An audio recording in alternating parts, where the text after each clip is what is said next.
vamos a hablar de biología del suelo y vamos a tener 4 presentaciones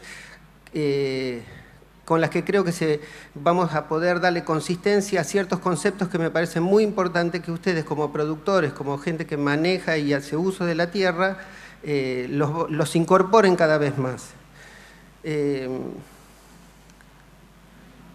A ver.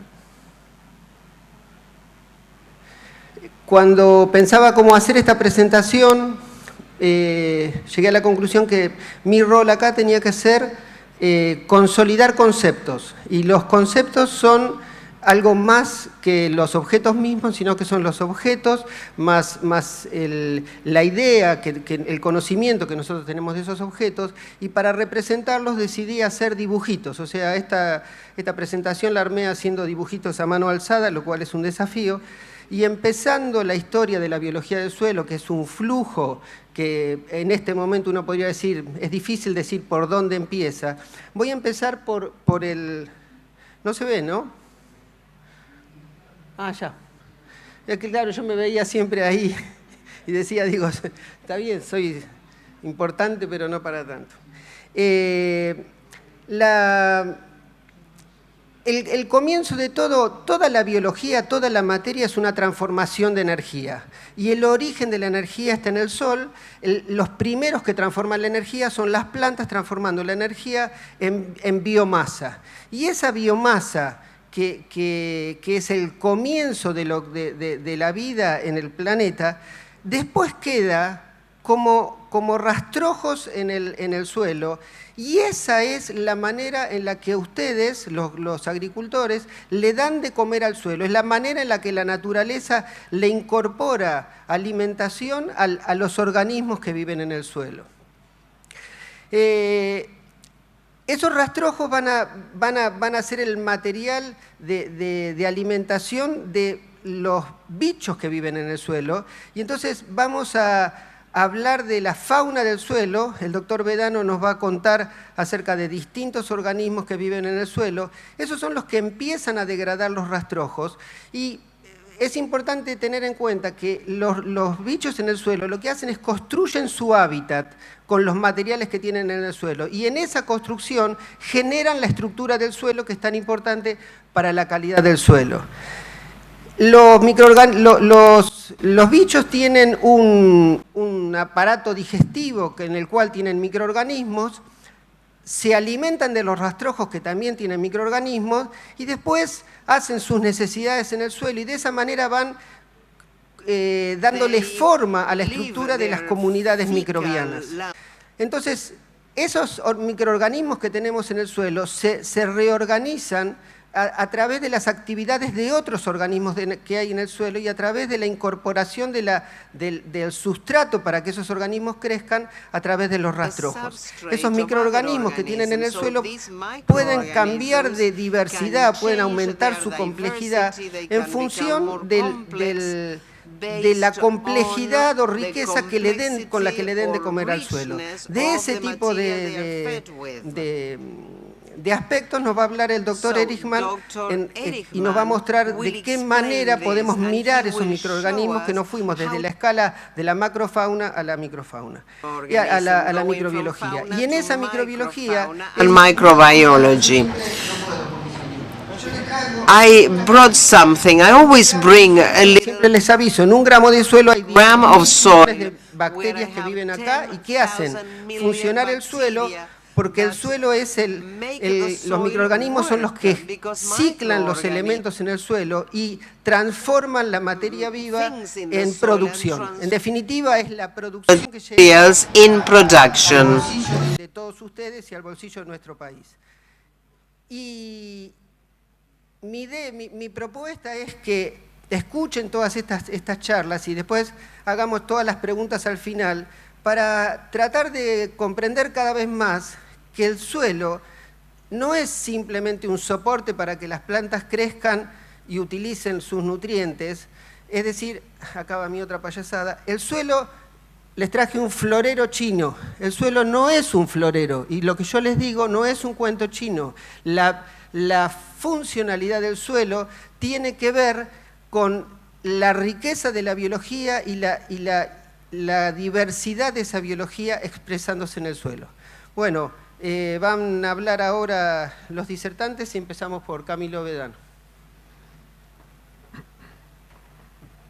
Para pasar.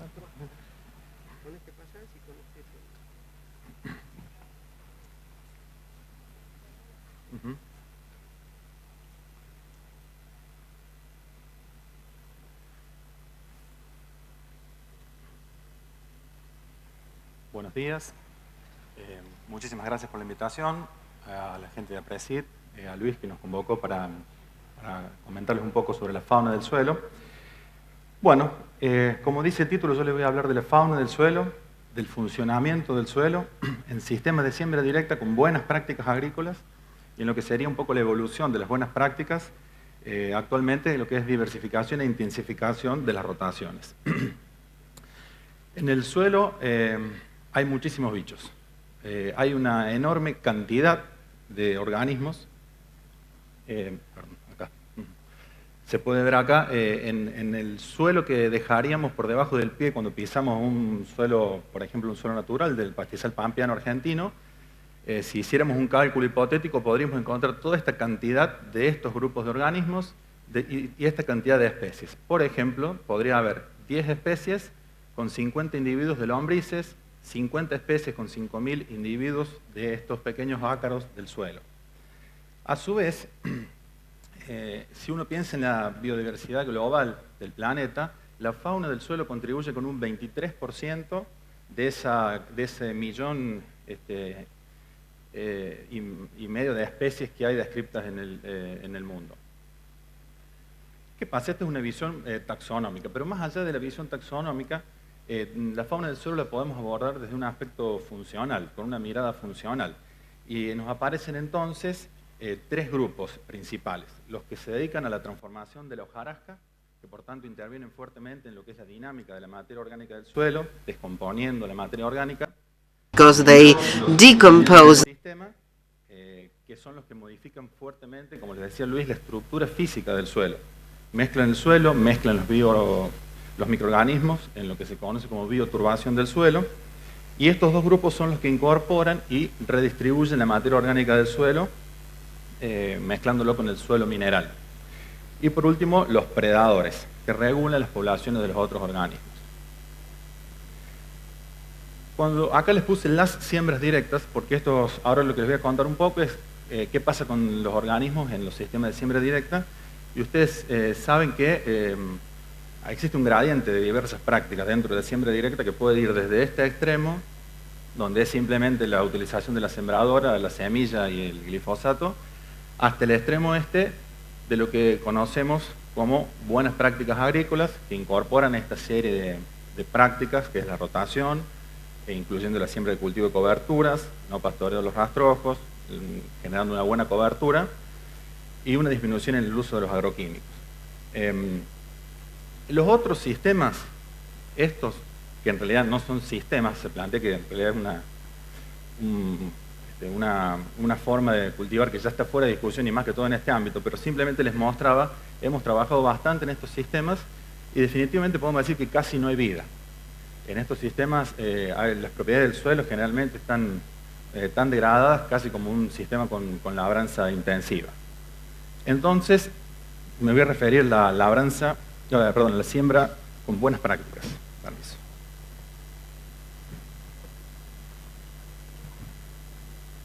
Nosotros empezamos a trabajar con las buenas prácticas hace por el 2009 en este campo de Jorge Romagnoli en Monteguay, donde ustedes pueden ver acá algunas fotos en detalle de lo que es la cobertura del suelo.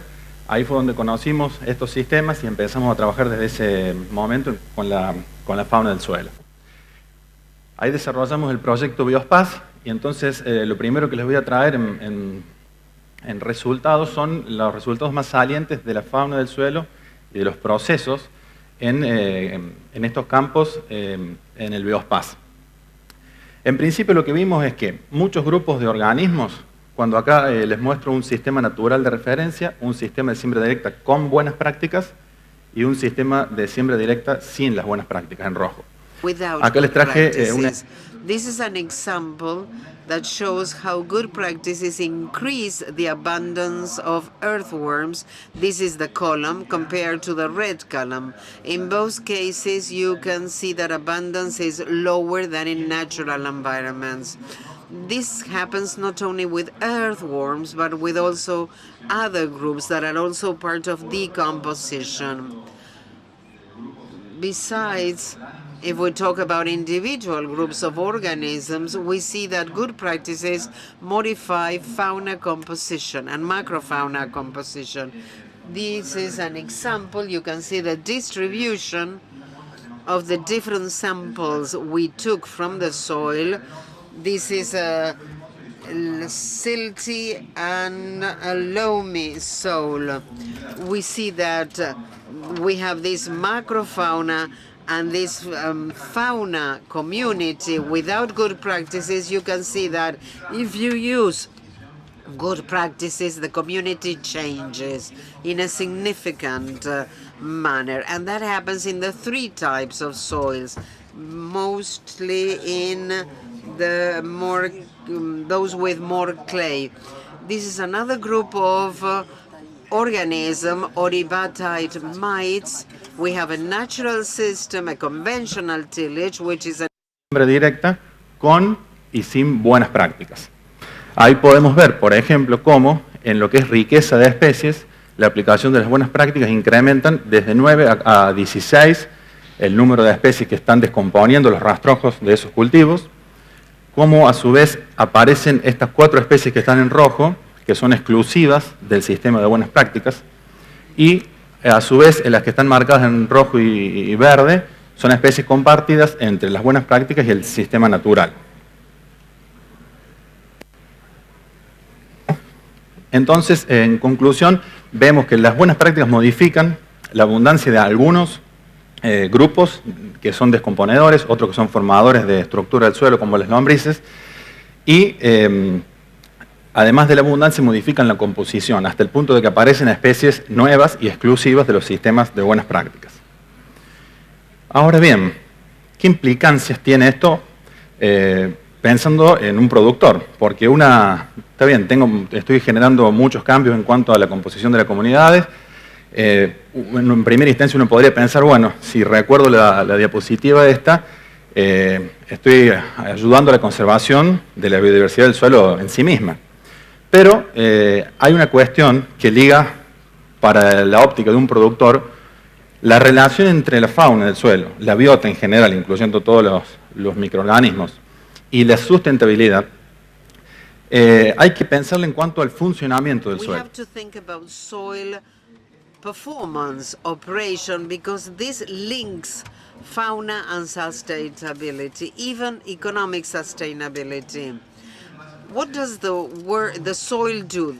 It has processes, two key processes, decomposition and structure generation, where fauna is very much involved in both processes. So we can think that if we have a fauna community that is diverse, that is active, that is healthy, we are helping the soil from... En estos sistemas de buenas prácticas estudiamos varios años y en varios otros campos, desde haciendo muestreo a campo, trabajando fuertemente en laboratorio, y llegamos a una conclusión fuerte. Un sistema de siembra directa no puede ser sustentable sin labranza. Ustedes dirán, este chico se vuelve loco. No, pero no es la labranza que están pensando, ni labranza convencional, ni labranza reducida, ninguna labranza de ese tipo. Esta es la evidencia de la labranza que yo les quiero comentar. Esta es la maquinaria, y le podemos llamar la lombrilabranza. La actividad que realizan las lombrices en los suelos con siembra directa, con buenas prácticas, es no menos que impresionante. Ahora les voy a mostrar en breve más argumentos que sustentan esto que les estoy diciendo. Obviamente que no es una novedad la importancia de las lombrices en los sistemas de siembra directa. Ya desde la definición de los primeros sistemas de siembra directa hasta las definiciones más actuales de agricultura conservacionista se habla fuertemente del rol de la fauna en cuanto a la mezcla de los residuos orgánicos con el suelo mineral. Entonces, para sustentar esto que les digo, vimos recién que a través de las buenas prácticas se puede generar un cambio en la comunidad de lombrices, un aumento en la abundancia de lombrices. Y sabemos por la bibliografía que las lombrices favorecen la incorporación de la materia orgánica y la estructura del suelo. Entonces, decidimos en el grupo del Biospaz empezar a ver cómo es esa relación en un suelo de siembra directa con buenas prácticas de las lombrices con los procesos. Entonces nos pusimos a investigar este proceso que es la generación de estructura a partir de la generación por parte de las lombrices de agregados biogénicos.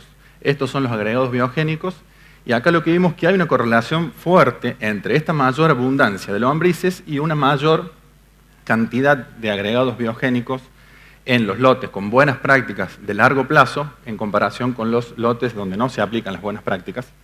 Y a su vez hay un efecto importante del tiempo. Este es un lote de buenas prácticas con menos tiempo, a corto plazo. Entonces, más lombrices producen más agregados. Pero quisimos, hasta ahí, digamos, vamos avanzando hacia comprender mejor la relación con el proceso, pero quisimos profundizar un poco más y estudiar la calidad de esos agregados. Entonces vimos comparativamente en rojo los agregados biogénicos y en azul los agregados del suelo circundante, digamos los agregados físicos no trabajados por las lombrices, y medimos una propiedad como por ejemplo el carbono orgánico particulado, y ahí vemos que tanto en los sistemas naturales como en los dos sistemas de buenas prácticas, los agregados biogénicos tienen significativamente mayor cantidad de carbono orgánico particulado que los agregados del suelo circundante. Esto nos está dando la pauta que las lombrices consumen más materia orgánica en superficie y la están incorporando como carbono orgánico particulado en los suelos. Esto ocurre en los suelos de la región pampeana argentina. A su vez, otra propiedad más que le medimos a esos agregados es la estabilidad. Y vimos que son significativamente más estables al agua estos agregados biogénicos que los del suelo circundante. Entonces, volviendo a poner esto en el esquemita de recién, cerramos el ciclo. Con las buenas prácticas se obtiene un mayor número de lombrices. Ese mayor número de lombrices redunda en una mayor cantidad de agregados biogénicos. Esos agregados biogénicos tienen mayor carbono orgánico particulado y son más estables que los generados por procesos físicos. Y por tanto, volvemos al punto de que esta actividad de las lombrices favorece la incorporación de materia orgánica y la estructuración, la estabilidad del suelo. Entonces ahí sí cierra un poco más esta historia de la lumbre y labranza o de la lombre y labranza. Por último les quiero comentar lo que les planteaba al principio, lo que se considera como la evolución de la siembra directa con buenas prácticas, que sería la diversificación e intensificación de las rotaciones. Este es un proyecto que estamos llevando adelante también con el grupo del Biospaz, en una parte del sistema de chacras en Pergamino, coordinado por Belén Agosti y con participantes de estas instituciones públicas, donde la idea es ver el efecto que tiene la inclusión de un mayor número de cultivos diferentes a lo largo del año en la biología del suelo. Estos ensayos se hicieron en 4 campos, distribuidos por la región pampeana, y lo que me interesa que vean del sistema de tratamientos es que se tiene una referencia negativa, se tienen pasturas y sitios naturales como referencias positivas, y 3 intensidades de rotaciones, que para los efectos de esta charla la vamos a tomar como una típica, rotación típica, una rotación intermedia y una alta. O sea, ese sería el gradiente de intensificación de las rotaciones. Trabajamos el año pasado y este año, hasta hace poco, en el campo, tomando muestras para caracterizar la macrofauna y la mesofauna, y los compañeros trabajando con microorganismos. La parte de las muestras se procesan a campo, como ven acá, se separan la macrofauna se separa a campo. Fíjense que tenemos invitados de lujo acá en el panel para extraer los organismos. Y, por ejemplo, esta es una muestra de lombrices, es una sola muestra de lombrices de un lote con rotaciones. Los resultados que obtuvimos hasta el momento, esto en principio es en base a los bichos que hay en el suelo, cómo se clasifican las rotaciones. Y vemos que se separa por un lado el monocultivo y la rotación típica, que tiene una comunidad faunística similar. Por otro lado se separa la pastura, que tiene otra comunidad faunística especial, y las dos rotaciones con mayor intensificación se separan hacia otro sector. Conjugando con otro grupo más de datos, y en este gráfico que por ahí es un poco confuso, pero vamos a tratar de simplificarlo, acá tendríamos la rotación típica, la rotación intermedia y la rotación alta para los 4 campos que estudiamos. Cada uno de estos es un campo. Lo que les marqué acá es en azul los grupos dominantes que se mantienen en todas las rotaciones, luego en rojo los grupos dominantes nuevos que aparecen en las rotaciones más intensificadas.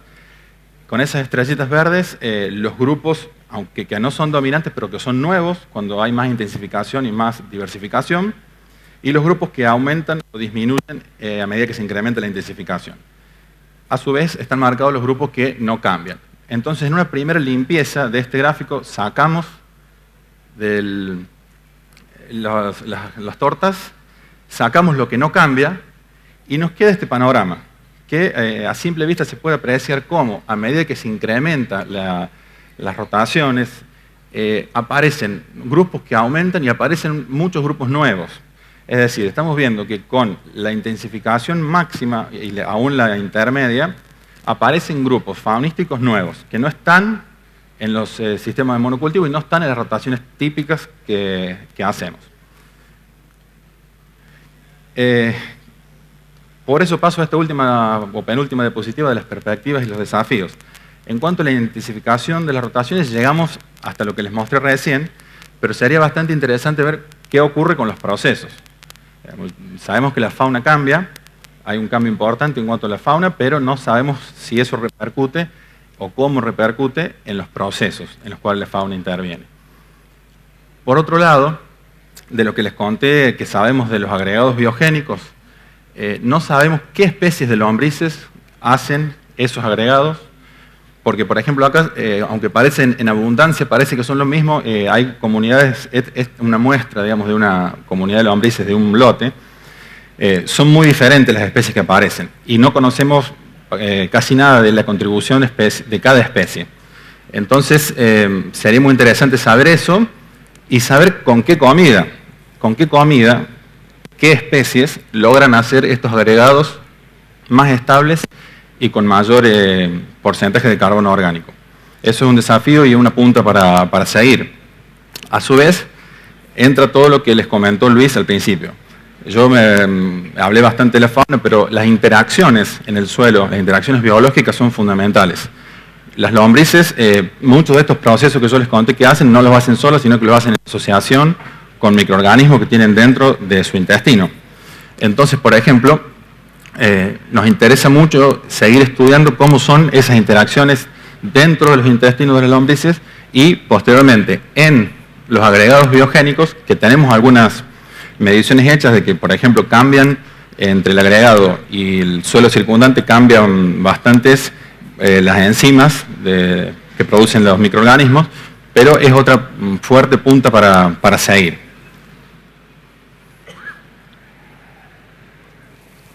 Por último, desde el punto de vista de los productores, les dejo una última reflexión. Un suelo con una comunidad de faunística diversa, activa, saludable, donde los procesos están en su óptimo, no asegura un rinde alto. ¿Por qué? Ustedes, no asegura, me refiero. Ustedes han visto casos de lotes o de campos donde el suelo no pareciera tener mucha calidad y los rindes pueden sí ser similares. De hecho, es bastante común ver eso. Lo que pasa es que el rinde es una parte de la sustentabilidad. Entonces, si realmente queremos pensar en una sustentabilidad en sentido amplio, como queremos pensar, en el momento de tomar las decisiones de manejo de los productores, es importante que consideren los aspectos biológicos del suelo. Entonces, como por ejemplo, tomar decisiones de implementar rotaciones como las que les comentaba, más diversas y más intensificadas, en pos de tal vez tener un suelo funcionando con procesos biológicos que mantengan la fertilidad y la productividad mediante procesos biológicos y que tal vez no necesariamente impliquen sí o sí, o por lo menos en el corto plazo, un incremento en el rinde. Es decir, un poco estuvo planteado en principio lo que decía Santiago y también en la charla de Luis, mantenimiento de la fertilidad y la productividad mediante procesos biológicos, aunque a veces no esté absolutamente ligado en primera instancia con el rinde, pero sí con la sustentabilidad en un sentido amplio. Muchas gracias.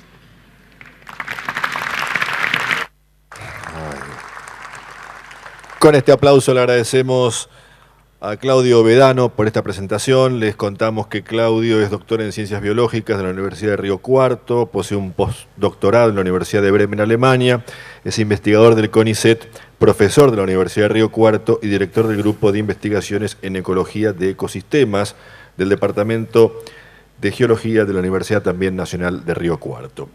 Vamos a presentar ahora a Leonardo Erichmann, es doctor en Ciencias Químicas, investigador principal del CONICET en el Instituto de Investigaciones en Ingeniería Genética y Biología Molecular, INGEBI, y profesor adjunto de la Facultad de Ciencias Exactas y Naturales de la Universidad de Buenos Aires.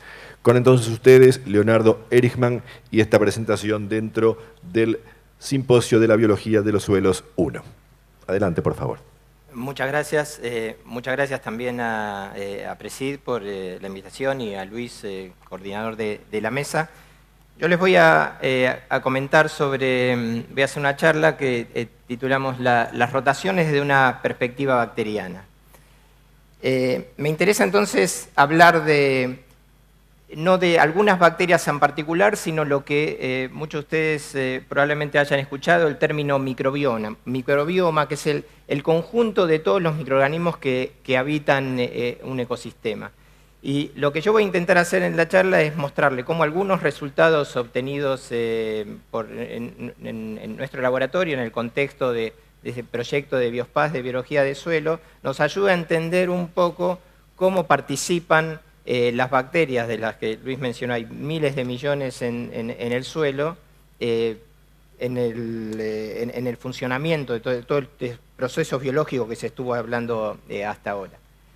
¿Qué nos interesa saber de un microbioma? O sea, el microbioma, el conjunto de bacterias que habita un ecosistema, muchos de los ecosistemas cumplen no solamente están en un gran número, sino que cumplen una función esencial.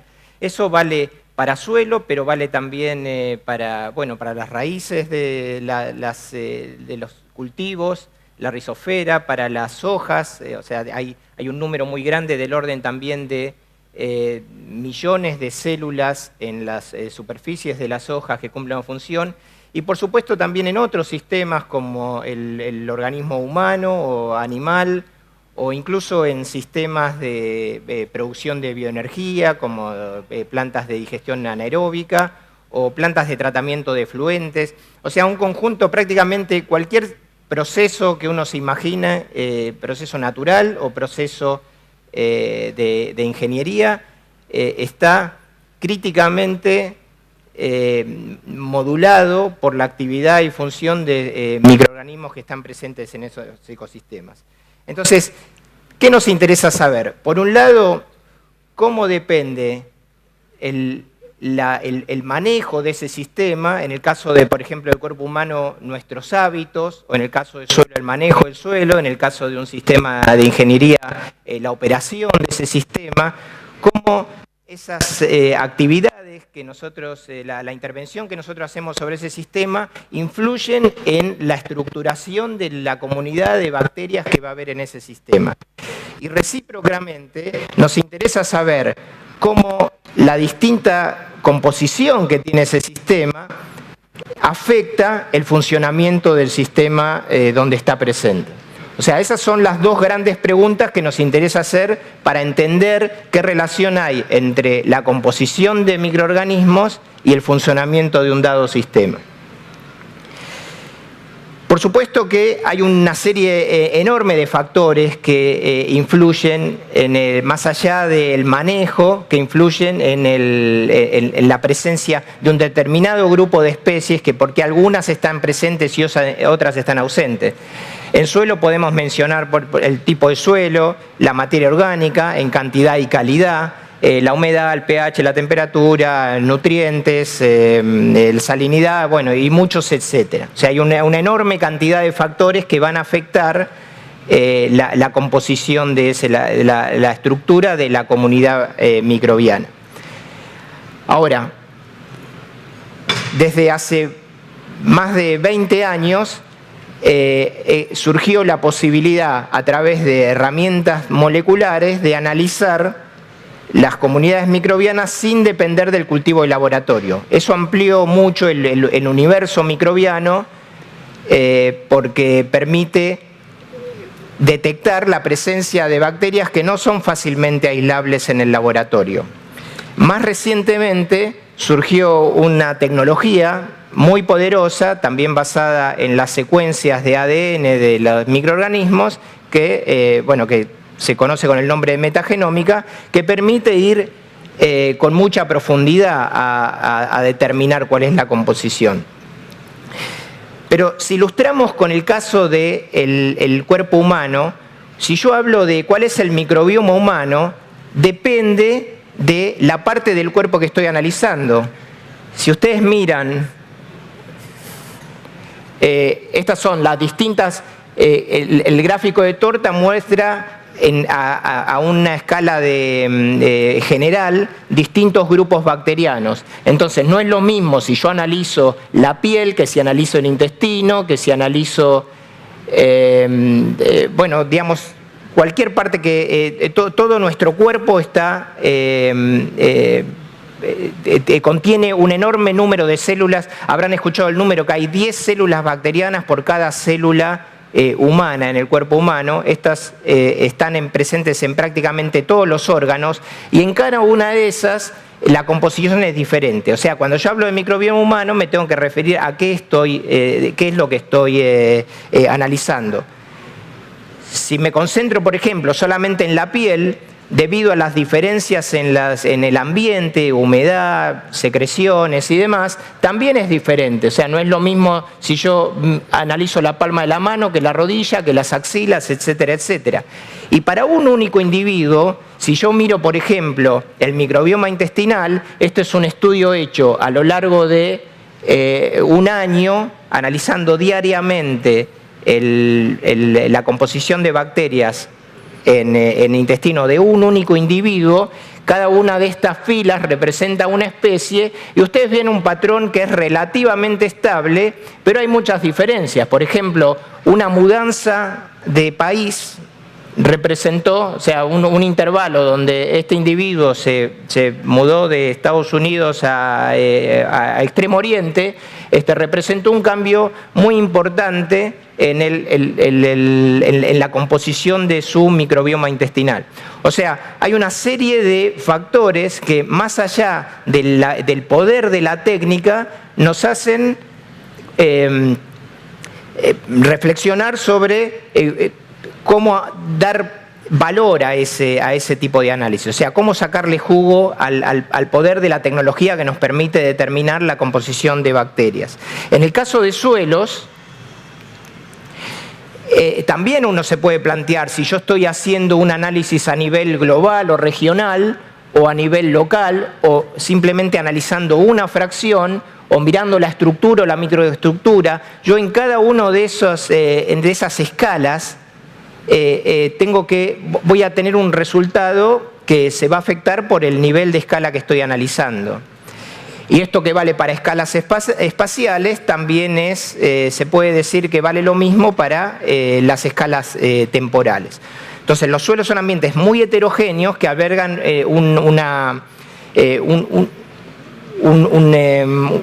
universo muy diverso también de microorganismos, y por eso es necesario tener un elemento teórico que nos ayude a comprender el resultado de los análisis que se basan simplemente en la detección de un número grande de microorganismos.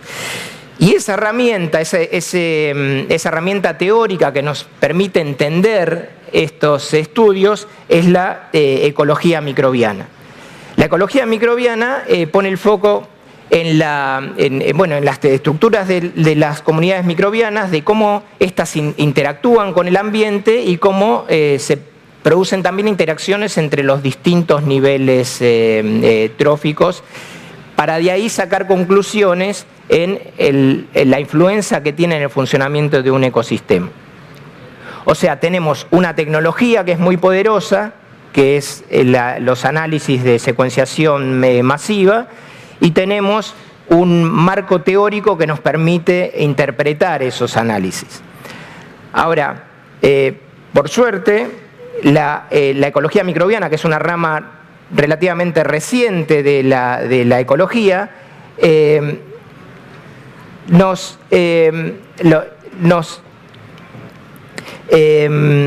se ha determinado a lo largo de una serie muy grande de estudios en ecosistemas microbianos que los microorganismos exhiben los patrones ecológicos muy similares a lo de los organismos superiores. O sea, todo el bagaje teórico que existe para la ecología, que tiene más de 100 años de desarrollo, en general es aplicable a los procesos microbianos. Y eso es de gran ayuda porque entonces nos ayuda a saber que la composición de microorganismos está bajo el control de factores locales, o sea, de las distintas variables que mostré al principio, en este caso de tipo de suelo, condiciones de pH, etcétera, etcétera, y también de factores regionales que incluyen los biogeográficos, o sea, la capacidad de dispersión entre organismos que están en regiones donde la dispersión es posible, y factores evolutivos. Entonces, con esta introducción, nosotros estamos en condiciones de empezar a entender cuáles son los determinantes, la primera pregunta que hice, o sea, cuáles son los determinantes, por qué en un determinado ambiente, entre las miles de millones de bacterias presentes en ese ambiente, por qué es una composición particular la que está presente en ese sistema. Y ahí nuevamente podemos hacer uso del hecho de que las comunidades microbianas se comportan en forma relativamente similar. Hay ciertos patrones que son comunes a muchos ecosistemas diferentes. Y entonces acá les muestro cómo el sustrato, o sea, qué es lo que la alimentación de los microorganismos, tiene un papel primordial en la estructura de la comunidad. O sea, la composición de bacterias en un sistema está muy íntimamente relacionado con la disponibilidad de la materia orgánica, especialmente en calidad de materia orgánica, o sea, qué es lo que comen. Y entonces resulta que en un estudio hecho, cada uno de estos corresponde, acá cercanía en este tipo de gráficos, la posición viene a ser a cuánto de similares son. Entonces acá hay dos grupos claramente diferenciados. Estos son microbiomas de intestinos de individuos en distintas regiones de Estados Unidos, y estos que aparecen en colores verdes y rojos son microbiomas de intestinos de comunidades, en un caso en una reserva en Estados Unidos, una reserva de nativos, y otra, una comunidad en Venezuela, y comparten, se diferencian muy claramente por el tipo de alimentación, más rica en fibra, menos rica en grasa, de las poblaciones de Estados Unidos. Y pasa exactamente lo mismo si yo comparo, cuando se hizo la comparación de intestinos de mamíferos, donde se separa los que son herbívoros, carnívoros y omnívoros. O sea, son tres grupos bien diferenciados, y pasa lo mismo en plantas de biogás, pasa lo mismo en tratamiento de efluentes, y pasa lo mismo en la rizosfera cuando se compara la rizosfera de papa y lechuga cultivadas en el mismo suelo. O sea, en todos estos casos, ecosistemas muy diferentes, comunidades microbianas muy diferentes, pero en todos los casos hay una dependencia muy grande del tipo de alimentación. ¿Quiénes en suelo? Entonces los principales, ya lo comentó Luis. Los rastrojos son la fuente de carbono que va quedando en el suelo para alimentación de los microorganismos, y también los exudados de la raíz de las distintas plantas. Entonces, en este contexto, nosotros podemos interpretar unos resultados de experimentos que se hicieron también en el marco del proyecto Biospaz, donde se analizaron suelos de 4 regiones que fueron entre Bengolea, Montevideo, Pergamino y Vial en Entre Ríos, o sea, suelos con características muy diferentes, condiciones climáticas diferentes, aunque todas en la región pampeana. Se analizaron ambientes naturales, sistemas con buenas prácticas, incluyendo rotación de cultivo, por supuesto, y sistemas predominantemente sujetos a monocultivo.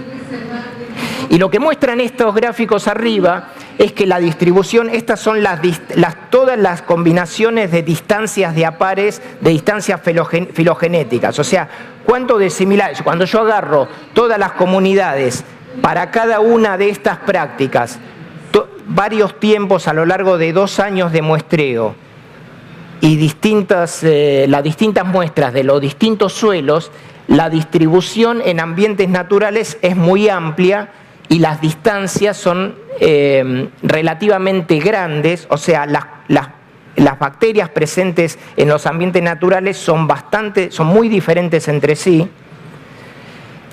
Los suelos sujetos a buenas prácticas se parece bastante, están un poquito más restringidas, pero siguen siendo muy diversas, o sea, siguen siendo las bacterias muy diferentes entre sí, mientras que, curiosamente, en todos los campos de monocultivo, aún los que están muy distanciados geográficamente y habitando suelos con características muy diferentes, desde muy arenosos a muy arcillosos, las comunidades totales de bacterias se homogenizan, se hacen muy parecidas entre sí. No solamente se hacen muy parecidas entre sí, sino que se observa en esas malas prácticas una pérdida significativa de especies endémicas. O sea, esa homogenización es el resultado de la pérdida de especies. Y esto pasa lo mismo se ha visto lo mismo en el pasaje de suelos forestales a suelos agrícolas, o sea, la similitud entre las distintas bacterias se hace mayor cuando se pasó producto de la deforestación de Amazonas y el pasaje al cultivo, y pasa lo mismo en el intestino humano de las comunidades norteamericanas que les hablé previamente respecto de las otras comunidades que tienen una alimentación más rica y que en todos los casos mucho menor a las que de gorilas viviendo libremente. Quiere decir que, resumiendo lo que acabo de decir, es que cuando se restringe la alimentación, en el caso del monocultivo, hay una reducción en la calidad de la materia orgánica, hay también una pérdida de diversidad. Y ahora, ¿importa que haya una pérdida de diversidad a nivel de bacterias? O sea, entre muchos miles de millones, que haya unos pocos miles de millones menos. Bueno, les muestro el resultado de otros estudios, en este caso de un sistema de tratamiento de efluentes, también hecho en el laboratorio, donde se encontró que una pérdida de especies, o sea, bueno, este caso está ilustrado en forma inversa, que más especies quiere decir más funciones. O sea, una pérdida de especie también representa una pérdida de funciones. De manera que, en resumen, visto desde la perspectiva bacteriana, el monocultivo también produce a mediano o largo plazo una reducción eventualmente una reducción en procesos biológicos que tienen lugar en ese suelo. Entonces, como síntesis, les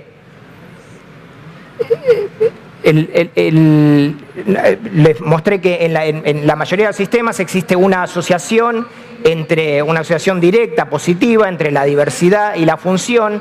Existe una hipótesis ampliamente aceptada de seguro biológico, que indica que cuando yo tengo más especies hay redundancia funcional, entonces la pérdida de una se reemplaza por otra. Quiere decir que sistemas más diversos son también más estables. Y como la riqueza bacteriana, o sea, el número de especies, de distintas especies bacterianas está muy directamente relacionado con la diversidad de los sustratos, la rotación de cultivo, o sea, permitir la incorporación de más sustratos que da lugar a una mayor diversidad, puede ser también esencial, es muy importante para la conservación a largo plazo de la diversidad bacteriana del suelo. Así que entonces termino simplemente mencionando agradeciendo bueno, a los integrantes del grupo de trabajo que participan en los experimentos que hacemos en el laboratorio, y por supuesto también a todo el conjunto de Biospaz, coordinado especialmente a Luis Boal, que coordinó este trabajo, por hacer posible nuestro trabajo en el laboratorio. Muchas gracias.